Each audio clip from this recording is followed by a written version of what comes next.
biloko wana nyonso tolingi to expliquer pe ba mindele pardon ba congolais ba internautes boye beloko moko. Les gens ne comprennent pas l'esprit qui anime le président Félix. Le nom naza purement spirituel hein? Il s'agit de quel esprit qui anime le président Tshisekedi? Ce sont les esprits. Il y a un ancêtre na biso. Parce que tangu mutaku faka, l'esprit de l'homme ne meurt pas. L'esprit de l'homme se sépare avec les corps où ils ont enveloppe utile. Nzamba utilise rapport à kofandi samolimo. Mais l'esprit est longwaka. Maintenant bakimbangu, bakipavita, balumu, tous ces esprits là, et ça les fusion. C'est l'esprit par lequel on a animé le président Tshisekedi. Pourquoi tous ces esprits et qu'on l'a Tshisekedi? Parce que Tshisekedi a une mission. Mission Tshisekedi a papa, papa na yo, maman na yo, c'est la mort. Voilà pourquoi nous devons prier pour la Moukonzamboka. Ah, on a obéi la bino information, vous allez comprendre comment la vie du chef de l'État est en danger. Mais le chef de l'État ne se sacrifie pas au profit à famille naïe. C'est pour l'intérêt commun. C'est pour que le peuple congolais, la République démocratique du Congo, ait soit indépendance na yango. Congolais moussou soit yébité que le Congo est qui sous-titel ya Rwanda. C'est Kagame qui décidait au Congo. Mais dorénavant, pendant que le président Tshisekedi a yé à la magistrature suprême, ce n'est plus maintenant le cas. Ce n'est plus le cas. Le chef de l'État qui n'est pas américain, a quelqu'un qui supplié bangote, boyoka qui discours ya Mkonzamboka. Aloba ki to senga bino charité. Nous voulons que la justice soit faite. Je vais expliquer dans lobby que ah tozo beta la bino basolo. Ah tozo beta la bino solo. Pourquoi Mkonzamboka akendaki koluka ba américain et sengeli boye beloko moko Paul Kagame bitumbo to sala kana Rwanda, c'est une guerre par procuration. La guerre qui se passe entre la République du Congo et le Rwanda, c'est une guerre par procuration. La République démocratique du Congo n'est pas en guerre avec les Rwandais, n'est pas en guerre avec les M23. Nous sommes en guerre avec la communauté internationale. Voilà pourquoi le président Tshisekedi a se rendra qui compte. Au lieu de combattre Kagame, le système va revenir encore. Il vaut mieux aller combattre les impérialistes, mais sur le plan diplomatique. Voilà pourquoi le chef de l'État voulait affronter les impérialistes. Nalobara na bino awa bandeko ba congolais. Dango Mkonzamboka lobi ke la communauté internationale, vous êtes redevable au peuple congolais et soit qui mindele. Nous allons vous expliquer. Ba mindele balinga ki terme na te suivre bango. Pourquoi suivre bango? Le chef de l'État veut que la justice soit faite. Ou pour que la justice soit faite, il faut les commanditeurs. Base à la poursuivi judiciairement. Maintenant, Paul Kagame a un papillon. Ce n'est pas Kagame qui tue les Congolais.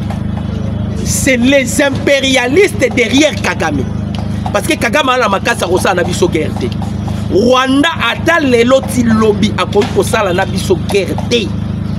Rwanda a soutenu. C'est-à-dire, ils ont guerre par procuration. Nous sommes en guerre avec les États-Unis. Pas avec la communauté internationale. Tokoloba pena américain. Et soit bango te tokoloba. Parce que c'est que Bolos a bimisi na monoko na ye, on se rend compte maintenant que le président Tshisekedi avait raison. Qu'est-ce qui se passe? La bandit qu'on décortiquer pour vous comprendre. Les chefs de l'État qui n'est pas yab américain. Dans le bar la bino bat créé Kagame, ce sont des Américains. Bat créé Kagame, c'est la communauté internationale américaine. Le chef de l'État voulait maintenant Kobanda na source. Ceux qui déjà t'ont étouffé source, Kagame a retiré la mbombulu ya pamba tokolonga ye. Voilà pourquoi le chef a procédé la diplomatie. Ce qui vous condamne à s'engager guerre dans Rwanda. Lobby mindele ba koluka lisusu Kagame a mibale. Ba koluka lisusu mutu a mibale. Si vous allez vous souvenir, na époque il y a président malade aux États-Unis, Joe Biden, il subissait la maladie d'Alzheimer, perte de mémoire. Batindaki département na yeba koluka président Tshisekedi, basengaki batu mibale. Batundaki président Tshisekedi, pourquoi tu as permis que Joseph Kabila ait exil? Azan a un rôle important. Yoka langage américain. Azan a un rôle important. Là, c'est le département état américain et pardon, administration Biden. Veuillez m'excuser la terme, c'était l'administration Biden. C'est-à-dire, pour Nabango, il voulait utiliser Joseph Kabila. Qu'est-ce qui se passe avec Kabila? Kabila va créer un réseau, on les appelle le Tutsi Power. Le Tutsi Power sont soutenus par les États-Unis. Moutaaki ko certifié bango zalaki président ya Ndoki onani ya Mwindo onani Obama ni lotik wana. L'objectif ya Batuti Power est de créer un empire Imatuti pour bazwa contrôle l'Afrique centrale. Na kati ya ba pensée na bango, na kati ya ba perspective à venir na bango, c'était l'extermination de tous les Bantous. Ba Bantous nyoso ba boma bango. C'était l'extermination de tous les Bantous. Maintenant, avec le président Tshisekedi, il a d'abord bloqué pensée na bango. Il a créé un empire Imatuti. C'était Bill Clinton avec Yoweri Museveni Kakuta, papa Oyandokia Uganda, a créé qui est loco. Loco la Rwanda. Eza mabele ya ba Hutu na ba Tchwa. Les Tutsis sont des venants, sont des étrangers. Les Tutsis n'ont pas de terre. Maintenant, Bill Clinton voulait créer une terre pour les Tutsis. Maintenant, la terre par laquelle Bill Clinton a pensé qui pour les Tutsis, qui sont des étrangers au Rwanda, parce que Mabele à Rwanda, il voulait maintenant donner les Tutsis Kivu. Il y a un moment où on a la République de Kivu. Donc, nous sommes planifiés. Pour la Tshisekedi. Pour la président Félix. Ce que mon moutoiseau le pour la Tshisekedi. Pétaillé. Bandeko. Moko yo kendaki. Nalobi, le président Tshisekedi a payé si américain des conditions. Le pays était déjà vendu. Surtout tant que qu'on soit Nokyoyo, le président maudit au monde, Hippolyte Kanambi. Donc, Moutaye Lissoukwa, morcelé le Congo. Il a pris des terres rares congolais, à Pessinaba, à Sanjo, à Pessinaba, à Zuma. Congo est comme qui poulailler. Moutaye a zongi sa nyoso nanzela. C'est le président Tshisekedi. Il y a un moment où on a photo na Tchaboye. Atenga misate ya Tchaboye. Azo zongi sa nanzela. Nalobaka, c'est un humain. Il peut avoir ses défauts. Mais la qualité naïenne, nous devons les soutenir. Peuple congolais, en même temps camerounais, en même temps sénégalais, ils viennent à se tenir. Si c'est que d'ici tu oses la constitution, au coup Fayoulou, toi tu es un politicien, oses versatile, sans position, on a opposition. Le problème que nous avons dans notre pays, il y a beaucoup de Congolais qui ne pas comprendre vous savez, la hymne national na serment de liberté que nous devons léguer à notre progéniture. C'est la liberté. Ce qui avec le président Tshisekedi, ça n'a pas tenu. C'est fini, les esclaves pour toujours. Et le Rwanda dominera directement l'Afrique centrale. C'est ça le plan machiavélique de la communauté internationale. Ah, Tozoloba, la RDC, la Bandeli Koloba, nous ne sommes jamais en guerre avec les Rwandais. Nous sommes en guerre avec la communauté internationale. C'est une guerre par procuration, tout ce qui se passe à l'est de la République.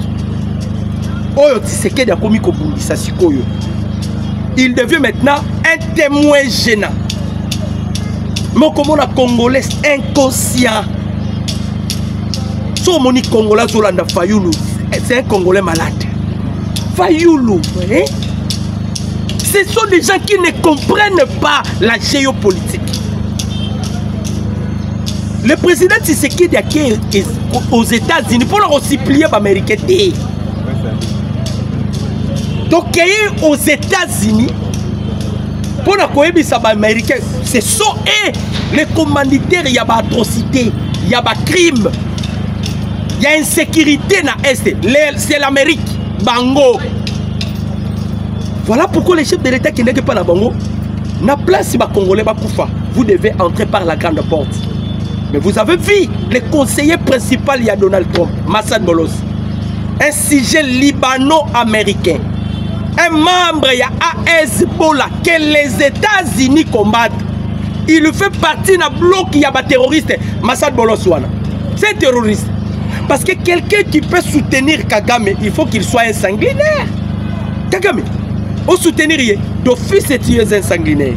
Nalobi Nabinou Makamou Massad Bolos à lobby.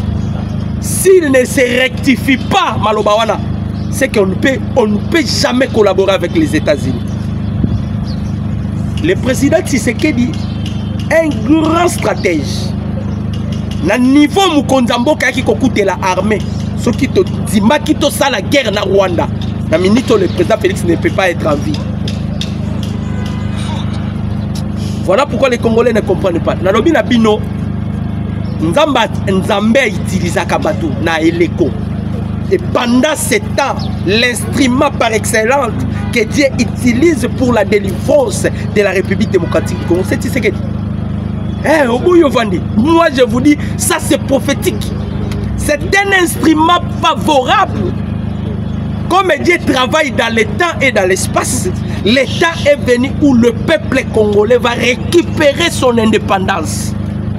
L'esprit de Kimbangu s'incarne dans le corps de Tshisekedi. Tentez ça 57 fois. Si le Roboma était, il a une mission. Dernier attentat, il y a aéroport en Djinn. On est à Kiliwat. Est-ce que les gens comprennent? On est à Kiliwat. Avion sali 40 minutes du colo. Et bon, ceux qui kérosène ici là. Mais Tshisekedi a quitté en vie. Baminele bon Lukaka. Kagame Lukaka.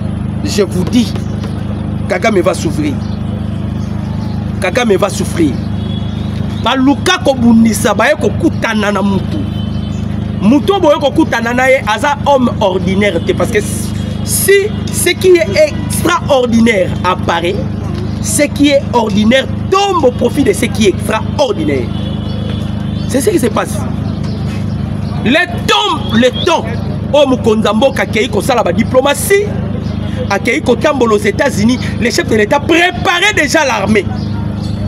Parce qu'avec l'armée, qui a Kabila sur le mixage et brassage, on ne pouvait jamais vaincre les Rwandais. Rwanda, tigala ko bundesi kamorote ba esto azwana, atikala ko bundate. Ba kota ka basoda ba kimi. Ba kota c'est-à-dire infiltration à niveau ya ba haut gradé. Ba bundakate, ba zo pesa ba commandement mal donné pour désorienter le militaire. Pour t'aller c'est Franck Etumba. Bapé sur Mbongo. Ata mutema mabe. Ok ne consomme ba gilet par balle. A question ba gilet par balle on so ba beti ça saison compte. Est-ce que mutabongo? Et puis un Kassaye. Donc Congolais veut trahir son propre pays. Kabila étranger à diriger ça. Et ça sous normalité. Voilà pourquoi j'ai toujours dit Makamozo le Kalambo Kalabiso, c'est purement spirituel. Et c'est sous normalité. Comment un Congolais, tu veux être dirigé par un étranger Kabila? Ou à côté Kambo Kanyoso. Mais tu ne veux pas être dirigé par un Congolais. Où est-ce que vous locatez? Où est-ce que vous locatez?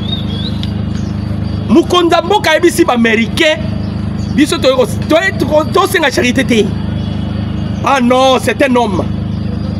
L'histoire parlera du président Félix. Attends les lotés. Même les places, babani balobate. Tout le monde a président Afrique. Mais oh ah non. Alors, Boyo Kasikoyo, Maman Alikambo. Aimez la vidéo, commentez, partagez les liens. Batou Batounaki à ce qui concerne Bakambu Yadil. avec les États-Unis. Batubatunaki. Makambo etali deal avec les États-Unis. C'est ce que les gens avaient demandé. Si comme Makambo dit le Kosuka Negeni, je vous dis que le chef de l'État a payé tout signé Mikanda. A payé. C'est le président Tshisekedi qui a refusé. Au moment où Marcel Bolo Subino Gonyo Somande Kosala, Alinga qui a roulé bisso. Une photo signée deal. Sans soubassement. Sans garantie. Les Américains voulaient nous rouler à travers Marcel Bolos. C'est-à-dire c'était mafié tout près de Donald Trump.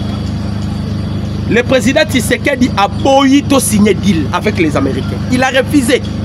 Plus question. De l'autre côté, Moukonzambo Kazo préparé. Nous sommes dotés des armes, des avions de chasse. Bah, tu qu'on soit 5 jours, il y a frappe successive. 5 jours.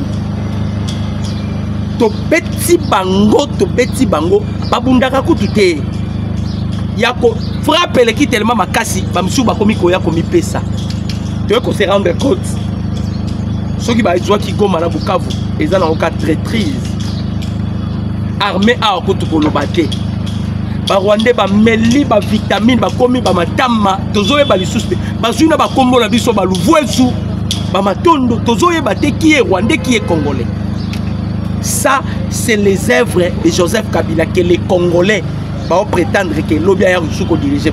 Et puis, Kabila Zanga Sony. Avant de dire non, na pema qui ce qu'on a une zone la pouvoir. Kabila Rotambo la likoa mi bembe na biso. Awa. Ah, je suis prêt là si Mamunduki. Kabila. Awa. Okotambo la likola bi bembe na biso Kabila. Yo zo blaguer là ba Congolais. On a pema qui ce qu'on a une zone la pouvoir. Kabila, qu'est-ce que tu Obosa na nini yo 18 ans au salaire obosa nini Kabila to pesi yo vie to tailler yo na minu to la question na rolata costume à bouton moko. C'est comme ça que tu nous remercies Kabila. C'est comme ça. Nana kanda makasi. Si je vois combien la vie du président Félix est en danger parce qu'affronter le multinationaux. Papa, affronter les multinationaux. Et ça blaguité. Et ça blaguité. Quoi affronter les multinationaux? Pas ça la réseau. Le président Tshisekedi, Marcel Bolo Sabanaye Koya Kotambola Tambola. Ok. Moi, na Moussala et Donald Trump. Na ebisaki bino na émission récemment. C'est lui qui était l'obstacle. Il y a accord ya Doha, na accord à Washington. Malgré, à on dirait qu'il est avec Donald Trump. Maintenant, pourquoi le président Tshisekedi a refusé? Le chef de l'État peut signer des conditions pour que tu signes deal. Thérèse Kayikwamba, Nzamba Pambola, yo mwana mwasi yo. Utalibo so boya kango. L'Américain qui pressé tout signer. Sans garantie, ce qui te signe qui. Donc, on va rouler biso na farine. Le président Félix a fait des conditions pour te signer deal. Première condition, il faut que la Nations Unies a reconnaître le génocide en République démocratique du Congo. Papa, bombe à retardement, bombe atomique. Waneza bombe atomique. Bombe atomique. Pourquoi? Parce que ils ont la convention il y a 1943. Convention en 1943 à ce qui concerne la génocide. Convention en Elobinini. Mouton Nyo soit commettre génocide. Azan a droit à vivre. Il faut pas kangaye. Maintenant, Mbatu va créer Kagame sont des Américains. Kagame, il les a servis loyalement. Aloba, Kagame a révélé le secret d'État. 99% minerai Bimaka. Je bénéficie que de 1%. C'est Kagame qui l'a dit. C'est Kagame qui l'a dit. Le Rwanda n'est pas construit par des minerais congolais, pour votre information. Le Rwanda est construit par les aides humanitaires. Le minerai, Kagame Yiba Kabomi ba Congolais Yibi a Pessi Mindele. Yes, quoi, ont bénéficié de l'aide humanitaire. Et ça, l'Union européenne, l'Union Yabandoki. Pendant Tozo Lobela Makambu ya Rwanda, et ils sont prêts à couper sa Rwanda 51 millions d'euros. Union européenne. Dans la complot, au mot cannabis civil. Dans la complot, il y a une place sur la Rapongi. Il faut prier pour le président Tshisekedi. Monde la nzamba pesa e longue vie pour bitumbo yo. Na omo na pression roya buna bitumbo te. Bakosa na lobi bakosa kanana biso. Faut ko bonde la nzambe retrancher ta ba 1% ba vie na ba congolais nyos. Parce que Tshisekedi. On a solo bana bino za vrai. Bandeko muto azwi vina ya lobi. Soki ekosenga mutu ekende. Yo ane bat ba romo ba retrancher angate. Bat ba boyi ba bi ko retrancher angate. Ba retrancher ba 1%. Ba pesa nyoso no muto Tshisekedi. Comme ça azwata 125 ans. Parce que il est le seul na lobi hein. Dieu travaille dans le temps et dans l'espace. Je vais expliquer. Vous savez que Dieu a travaillé avec Abraham. Ce n'était pas de la même manière qu'il a travaillé avec Moïse. Moïse aussi, ce n'était pas de la même manière avec Josué. Moïse, c'est comme un macamba bâton. Hey, batela qui est paix. Namutu peme nae. Aaron, allo belakaye, parce que ça est kukuma. Dieu, c'est comme ça. Nzamba za nzambe yaba époque. Et pendant ce temps, Dieu a suscité un ange. Dans la Bible, un ange. Mais la Bible dit, les anges sont des esprits au service de Dieu. Il est aussi au service de Dieu. Eh, la maîtrise à moi, donc, c'est un ange. Oh, photo bonne de la Kanzambe, Pesayebi. Le chef de l'État est ici américain, condition mibale. Vous devez reconnaître la génocide. Deuxième condition, vous connaissez Bango. Garantie sécuritaire. Wanezaba Kleboa. Et Kangi Massad Bolos. Massad Bolia Bolamba Bolia Nakagami. Bisoto Akunate. Le chef de l'État Kangi Bango Kleboa. Alors, Bibilo Konami Balé.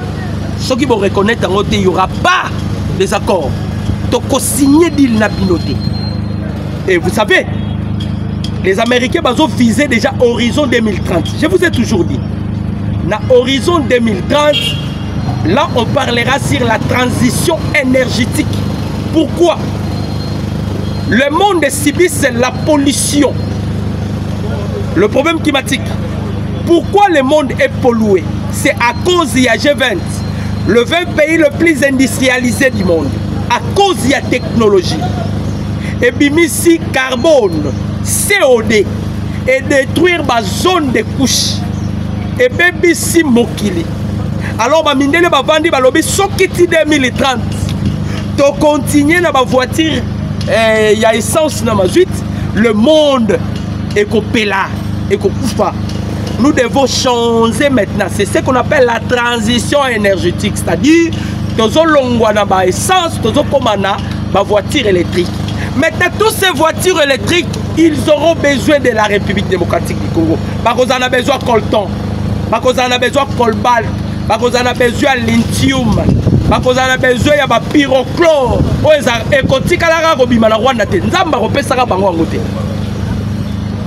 Et ça, a deux pays. Pyrochlore. Le premier pays a fait cette découverte de ce minerai le plus rare au monde, c'était la Norvège,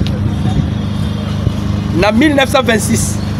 Et le deuxième pays à quoi la découverte, il y a pyrochlore, c'est la République démocratique du Congo. Le 6 décembre 2022. Le pyrochlore, c'est le minerai le plus rare au monde. Na pyrochlore, ils ont un minerai qui niobium. Niobium nezo sala bassier dit durabilité ya bassier ya niobium c'est 34,7 milliards d'années. Donc ce pays est potentiellement béni de Dieu. Potentiellement béni de Dieu. Les Américains auront besoin de ce pays. Voilà pourquoi tous ceux qui bango. Les chefs de l'État bloqué bango. Kleboa avant de signer deal des conditions pour reconnaître le génocide. Or, ceux qui déjà va reconnaître le génocide, Kagame faut bakangaï. Parce que l'on va miner les okima yangoana. Yango bo okaki Libanais oyo ya Massad de Bolos Sois maudit, toi, Massad Bolos. Nzamba ba Kongola ko beta yo. Tu es maudit, Massad Bolos. Progéniture na omobima Massad Bolos c'est ça maudit. Muto yo kaka ko nier génocide congolaise. Oza maudit jusqu'à 1000e génération. Et puis Massad Bolos yo okokufa na Massas. Ba kobomo na Massas. Yo zo simba ba Congolais Massad Bolos. Omeli bangi.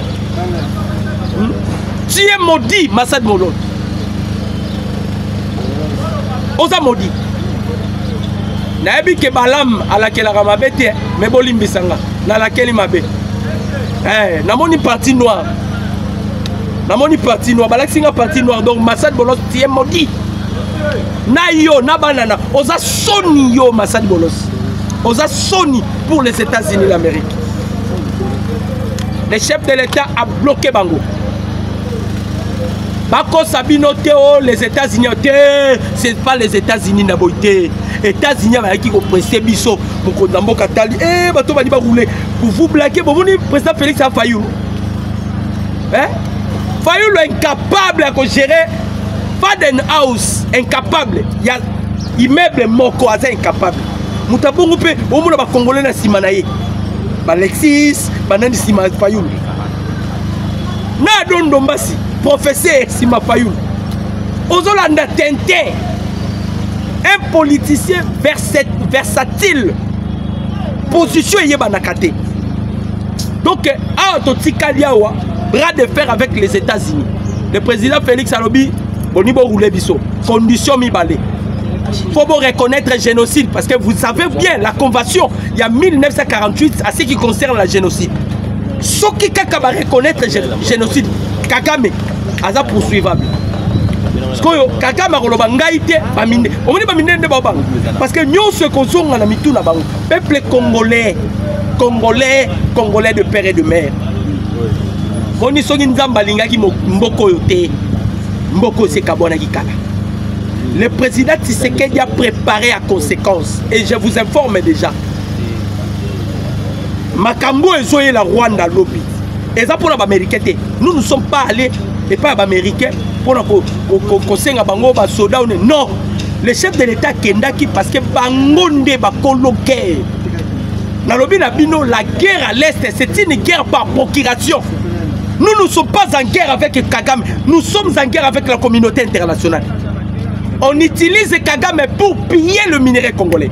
Voilà pourquoi le président Félix devait commencer d'abord. Et pas à bateau, papa Kagame nyonso. Kagame aza frette, aza nyebie. Aza lokoté. Nous sommes en guerre avec la communauté internationale. Voilà pourquoi les chefs ont bloqué Bango. Plus question de deal avec les Américains. Aussi longtemps pour reconnaître le génocide congolais. Bandeko, Waneza Kleboa. Même avec Bakabila, Bazotambongo, ils ne veulent pas que la génocide congolaise soit reconnue au monde. Parce qu'une fois la génocide est reconnue, selon la convention, il y a 1948, na Kabila, na Kagame, Mukamate, place où on a le président Félix ici à Bissibango. Ceux qui vont reconnaître le génocide congolais, garantie sécuritaire, il y a STZAT, plus question à dire. Ce qu'on a vu sur les Américains, les Américains vont mettre la paix dans les Chinois. Actuellement, le pays puissant sur le plan économique, c'est la Chine. Les Américains voulaient servir de la République démocratique du Congo pour que Baba renverser la Chine. Mais eux, ils pensaient que Bakoï qu'on roulait le président Tshisekedi. Mukondambo a bloqué Bango. A bloqué Bango. Avec les propos tenus par Massad Bolos. Bolos toko tambo elo makolongulu. Yo, Bolos, Massad Bolos. Toko tambo la makolongulu. Yo, Barobé total ça c'est l'État sur le Gokufa. Vous blaguez, hein? Congolais, Koufié Belé Awa. Le président Tshisekedi a tamboli. On y a son azolo barabino. Problème est ça. Parce que Kagame, il avait déjà acquis la communauté internationale. Tant qu'on va tirer pression pour la minute, pression et ça ma casse. Tous les Congolais aux États-Unis, balobi ba okota partout. Ba faut ba kuta na trop. Parce que ça bitumba. Vous voyez que ba nilotique peut passer aux États-Unis et comme ils sont bras de fer. Yango na bisi bino ba Congolais, bo permettre nzamba longola bino ba 1% à vie. Après ça me konzambo. Boso bo. Ba boyi. Chers Congolais de père et de mère, j'espère que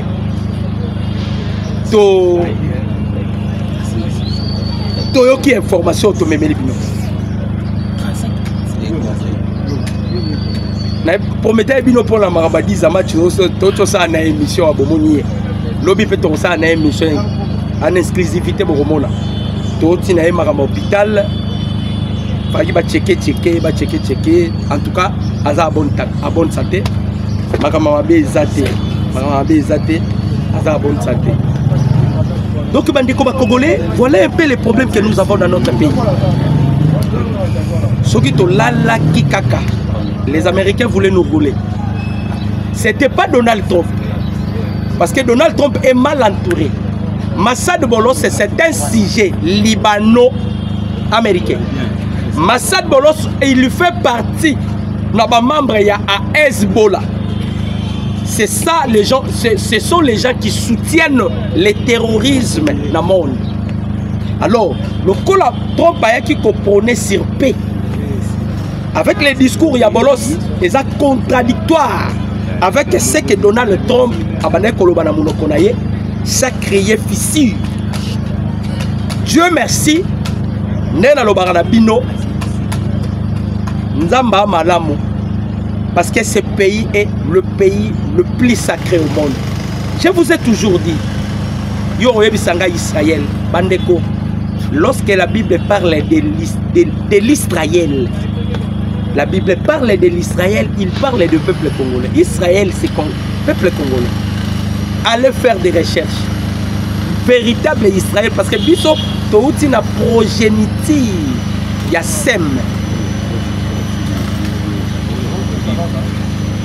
Tu bimina Jacob. Bamindele babimina Esaú. Edomito. Donc c'est ça. Même quand on a bloqué Bango, Congolais. Chers Congolais de père et de mère, je vous exhorte au bon de la mingi pour le président Félix. Comme il y a des commentaires, je soutiens le président de la République. Je soutiens le FARDC. Parce que très bientôt là, Tozobunda, nous continuons à permettre